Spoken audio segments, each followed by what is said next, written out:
Hello बच्चों, let's take a given question. The question says binding energy of hydrogen like species corresponding to second excited state is given by 13.5 electron volt. Option first part में we need to find identify the sample. Second, ionization energy of sample हमें find करना है. Third, energy of photon required to cause from second state to third excited state. Fourth में we need to find wavelength of emitted photon where E fall from first excited state to ground state. So इस question का जो की concept we need to understand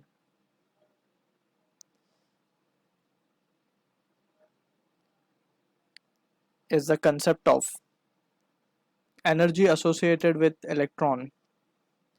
energy associated with electron in orbit. So इसका जो expression we have studied, that is energy of electron in nth orbit, it is given by the expression minus of 13.6 z square upon n square in electron volt. ठीक है, ये है total energy associated with electron. अगर हम binding energy की बात करें तो इतनी ही एनर्जी अगर हम इसको पॉजिटिव में दे दें, negative of total energy will be equivalent to the binding energy. ठीक है, तो बेसिकली बाइंडिंग एनर्जी को हम डिफाइन कर सकते हैं energy minimum energy required to make it free from the nucleus, right. क्योंकि हमें पता है कि न्यूक्लियस से जो है इलेक्ट्रॉन्स आर बाउंडेड, और इस इलेक्ट्रॉन को अगर हमें फ्री करना है so we have to give the amount of energy in positive, यानी कि 13 minus 13.6 Z square by N square negative है, तो इतनी ही वैल्यू हमें पॉजिटिव में देना so that it can free from the nucleus. इसको ही हम आयनाइजेशन एनर्जी भी बोल सकते हैं. ठीक है, सो अब बात कर लेते हैं थोड़ा सा क्वेश्चन में जो गिवन है उसको ट्राई करते हैं सॉल्व करने. Binding energy of hydrogen like species हमें गिवन है सेकंड एक्साइटेड स्टेट में. Let's suppose second excited state का मतलब ये है कि लेट्स सपोज ये हमारा n इक्वल्स टू 1 यानी फर्स्ट ऑर्बिट है, ये n equals to 2 second orbit, n equals to 3 third orbit. So ये है हमारा फर्स्ट एक्साइटेड स्टेट, ये है हमारा second excited state.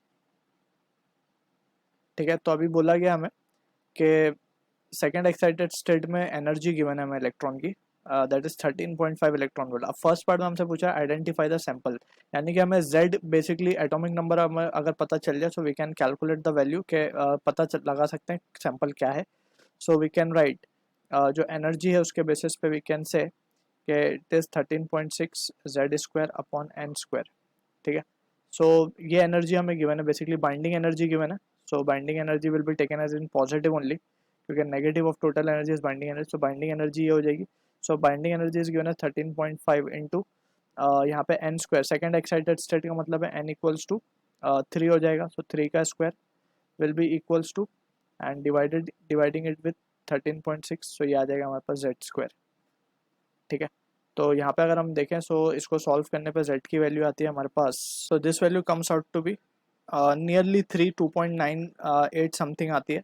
So it is 3, so atomic number 3 is for the element we have to identify the sample. So this is of lithium. ठीक है, तो atomic number हमारे पास 3 आ गया, that means it is of lithium. अब further हम check करते हैं, ये फर्स्ट पार्ट का आंसर हो गया. सेकंड पार्ट में ionisation energy of sample. So ionisation energy की अगर हम बात करेंगे तो we have with us the value of this z and we have the value of n square also. Ionisation energy basically अगर इलेक्ट्रॉन कोई हमारा फर्स्ट ऑर्बिट पे और इसको हम इतनी एनर्जी दे के so that it will escape to infinity, so इस एनर्जी को हम बोलते हैं ये जो एनर्जी हम इसको देंगे इलेक्ट्रॉन को, this is known as the ionisation energy. ठीक है, तो सबसे पहले हम ग्राउंड स्टेट पे एनर्जी को कैलकुलेट करते हैं. सो ग्राउंड स्टेट पे एनर्जी वी कैन सी कि हमारे पास एनर्जी का एक्सप्रेशन है minus 13.6 Z square upon N square, right. So यहाँ पे हो जाएगा माइनस 13.6 इंटू जेड स्क्वायर की बात करें सो 3 का स्क्वायर बेसिकली 9 हो जाएगा डिवाइड बाय फर्स्ट पे हम कैलकुलेट करेंगे इसको, यानी कि n की वैल्यू हम 1 ले रहे हैं. तो this is the energy on the ground state we are getting 122.4 electron volt with a negative sign. So ये हमें मिल गई total energy in the ground state. So हमें आयनाइजेशन एनर्जी चाहिए. सो आयनाइजेशन एनर्जी हमें इतनी ही एनर्जी उसको प्लस में देनी होगी. So ionisation energy will be 122.4 electron volt. इतनी एनर्जी हम इसको प्लस में देंगे, या फिर इतनी एनर्जी हम इसको सप्लाई करेंगे, so it will total energy will become zero and it will be escaping from the atom and it will move to infinity. So इस तरीके से आयनाइजेशन एनर्जी निकाल सकते हैं। थर्ड पार्ट में हमसे पूछा गया energy of photon required to cause from second to third excited state, यानी कि सेकेंड से थर्ड पे जब इसको जंप करवाना है, सेकेंड एक्साइटेड स्टेट ये है हमारा, थर्ड एक्साइटेड स्टेट ये होगा, थर्ड एक्साइटेड स्टेट। तो यहाँ से जब इलेक्ट्रॉन को यहाँ पे शिफ्ट करना है तो हमें कुछ एनर्जी इसको देनी पड़ेगी।